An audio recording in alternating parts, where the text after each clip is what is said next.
Sofia is the capital and the largest city of Bulgaria, with a population of around 1.25 million people and a lot of interesting sights. In this video, I will show 22 popular locations that can be seen on foot during a one-day trip.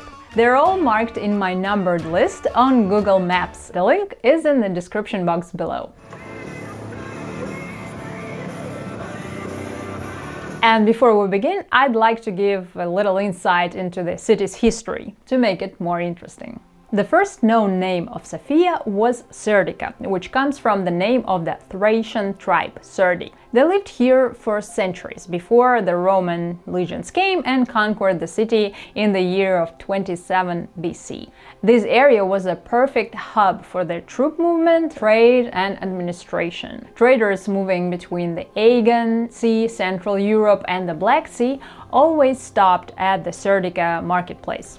Mountains around Serdika provided natural defense and natural resources such as gold, silver and copper. Add fertile lands, mild climate and hot springs to the equation and you'll get why Serdika was such a sweet spot for the Roman Empire. The legend says that Constantine the Great often stayed here and thought of making it a new imperial capital before choosing Byzantium.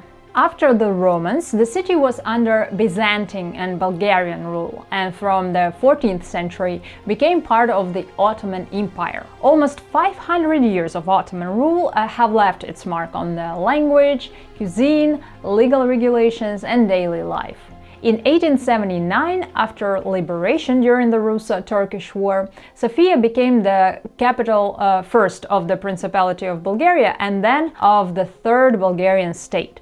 After the death of Tsar Boris III and the communists come into power in 1944, the new state, People's Republic of Bulgaria, appeared on the map. That existed until the end of 1989, when the country came out from under the influence of the USSR. No wonder that such rich history had a great influence on the city's appearance and vibe.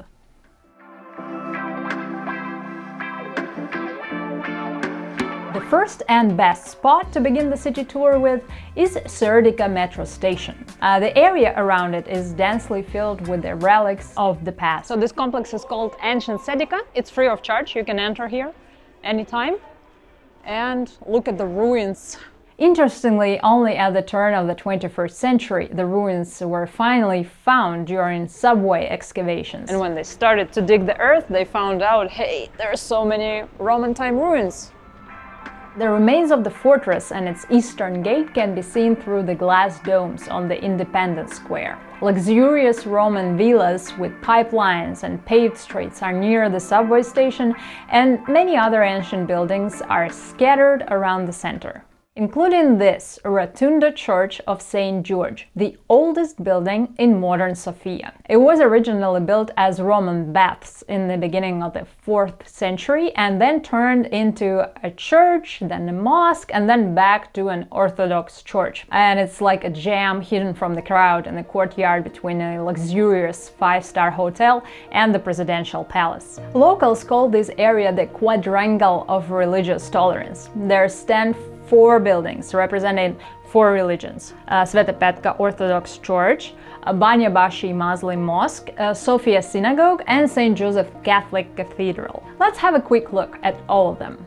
The Church of Saint Paraskeva, or in short Saint Petka. She was believed to be a protector of settlers, the people in medieval ages that worked with leather, and they made saddles for the horses. The church is located almost at the center of the Serdika metro station and partially dug into the ground. It was built under the Ottoman occupation with donations from the region's master settlers. At that time, the building of churches was tolerated if their height did not exceed that of a soldier on horseback. This explains why it was half buried under the ground level.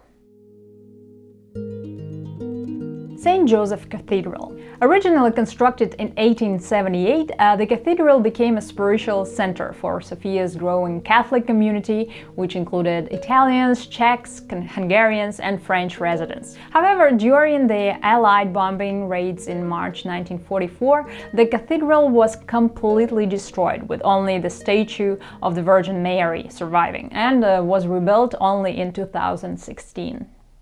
Synagogue.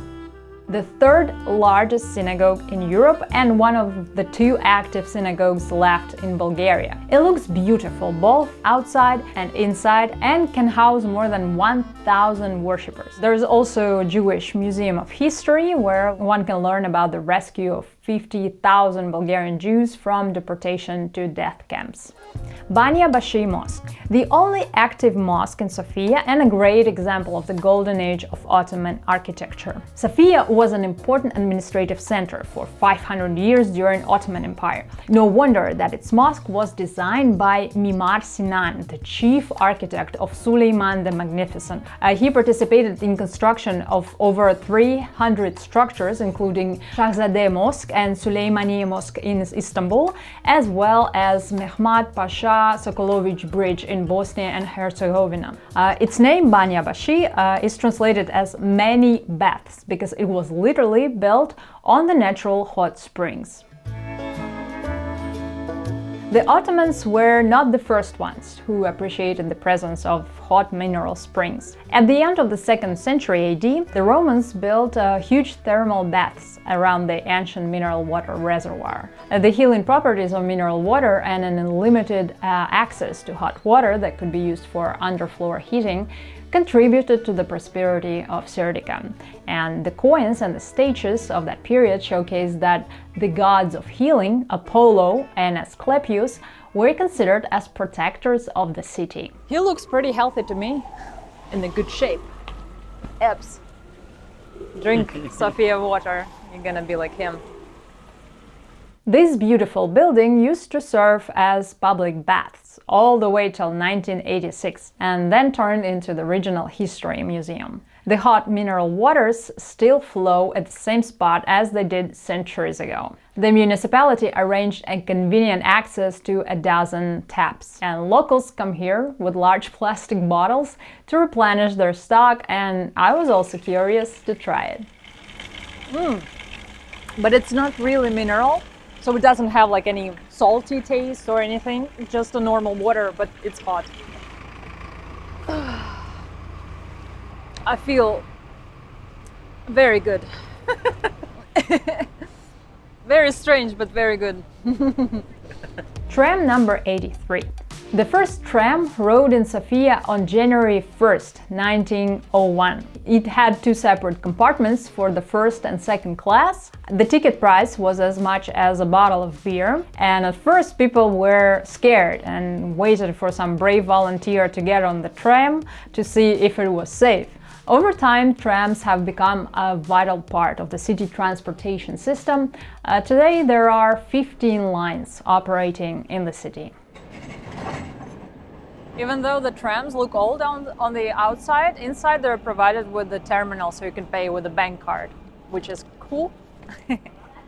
And this beautiful Insta tram number 83 was manufactured in 1935 in Germany by Man Siemens, and in 2024 was officially turned into the Tourist Information Center. Don't forget to put thumbs up if you liked the video, and don't forget to subscribe. And now it's time to try something delicious. The Central Sofia Market Hall. If you are as curious as me about local foods, I highly recommend visiting the Market Hall of Sofia. The building is over a century old, but inside it looks as good as new after a recent renovation. On the ground floor there is a vast supermarket, on the first floor some shops and the ruins of a Roman time bathing house, and on the first floor a little food court with some popular Bulgarian dishes. We should try the salad Snezhanka. It's translated as Snow White, as the Disney princess, and it's made based on yogurt. Unlike other European central markets crowded with tourists, here you'll see mostly locals that come here to buy the very product I was hunting for. Famous kisela mlaka, the sour milk, with the famous bacteria Lactobacillus bulgaricus. That is the Bulgarian secret of how to live till 100 years old. At this link, you can check out my special video dedicated to this amazing Bulgarian product. Other truly local items worth trying are lutenica, a relish made of roasted bell peppers and tomatoes, banitsa, a pastry made with phyllo dough, yogurt and cheese, and boza, a sweet fermented malt drink made from wheat.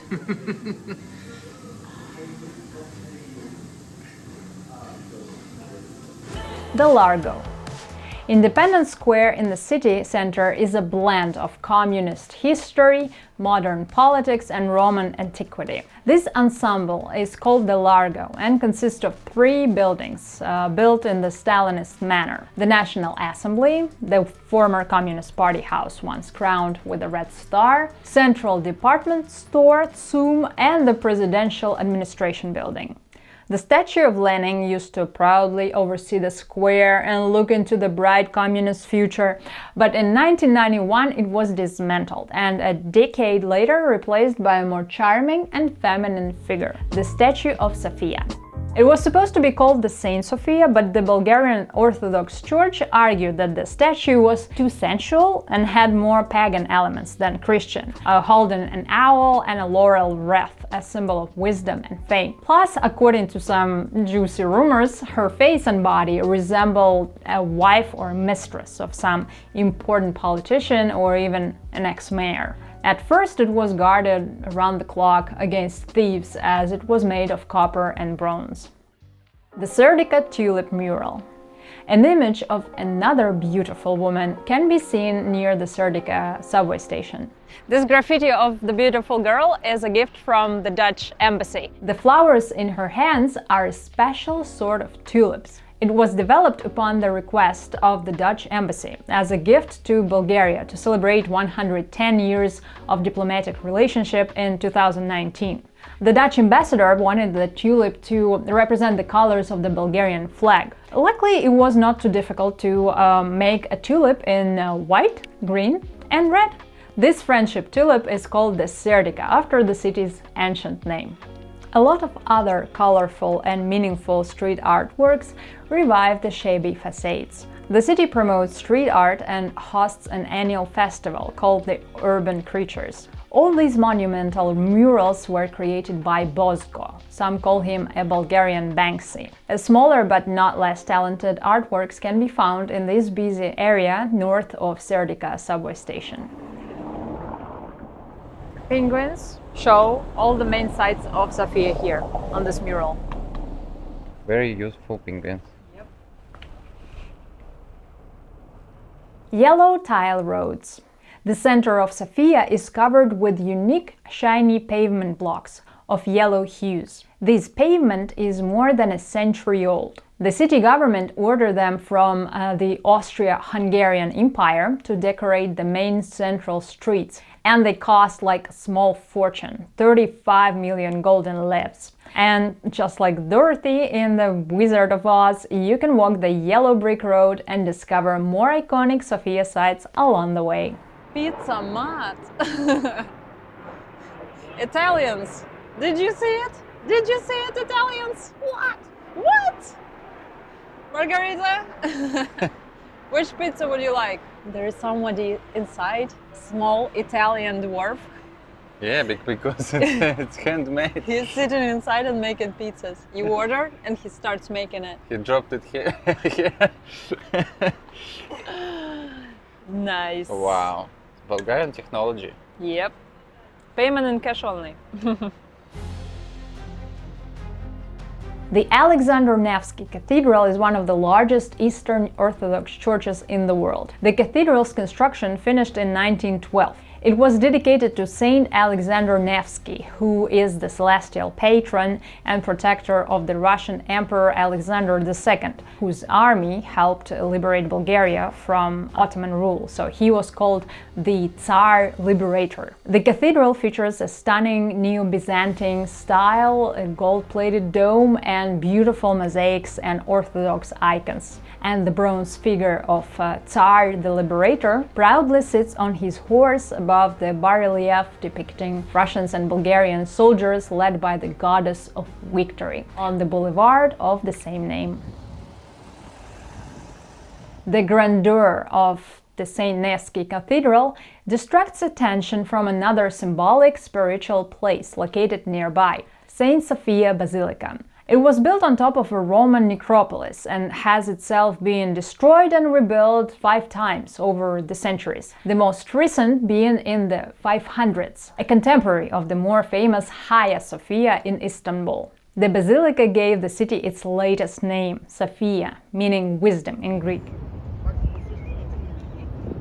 St. Cyril and Methodius National Library.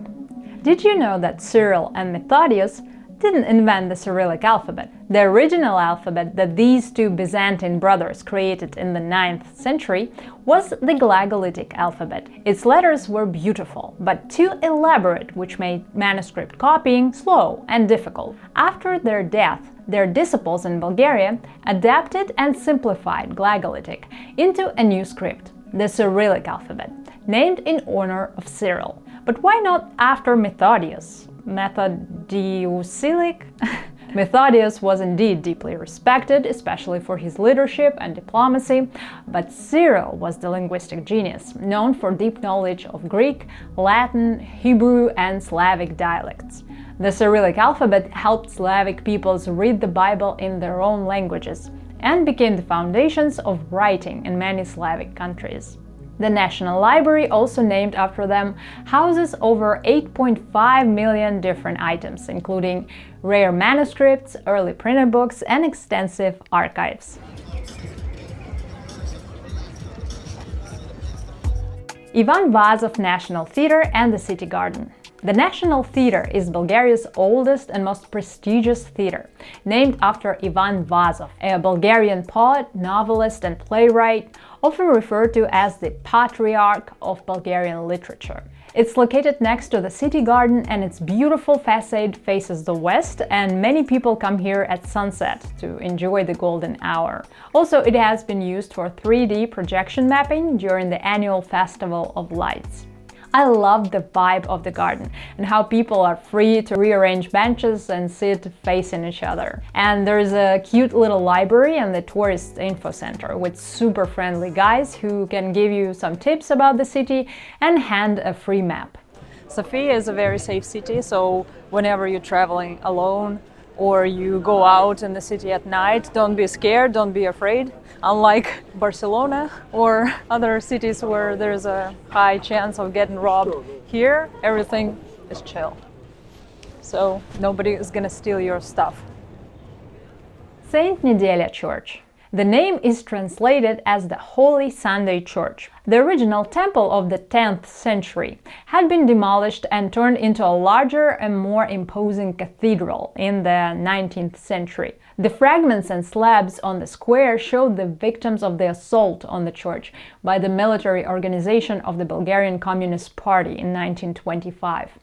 They blew up the roof during the funeral service of General Konstantin Georgiev, which killed over 200 people, mainly from the country's political and military elite, and injured over 500 bystander worshippers.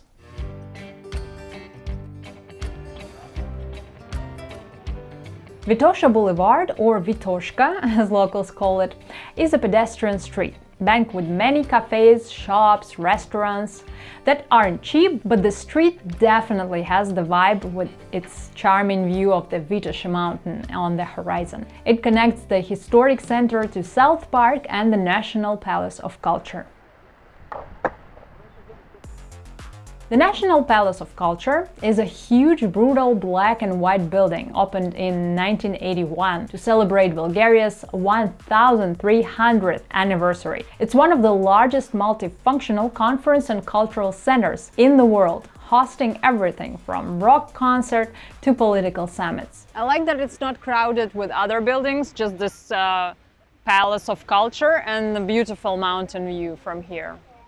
A lot of space, a lot of air. Some say that the building's infrastructure contains more still than the Eiffel Tower. Inside it looks as impressive as outside. The underground fountain in front of the palace is another great example of modernist architecture, emphasizing form and function and reflecting the hexagonal shape of the building. It leads to the entrance of the NDK metro station.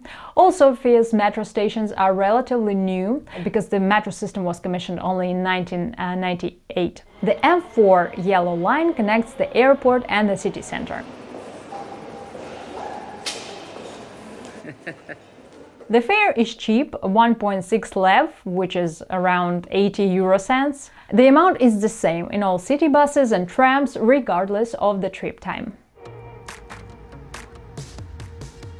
City parks. Sofia is a very green city. There are more than 400 parks and gardens in the city. I highly recommend renting a bike to explore the largest and most popular. During just a 4-hour ride, we visited Borisova Gradina Park,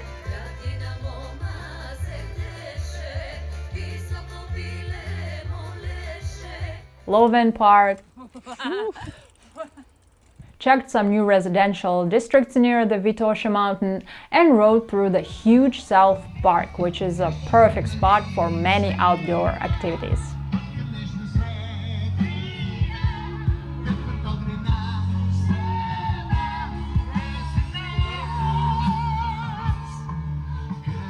If you have already been to Sofia, comment down your recommendations of other interesting places to see and things to do. Don't forget to subscribe and put your thumbs up.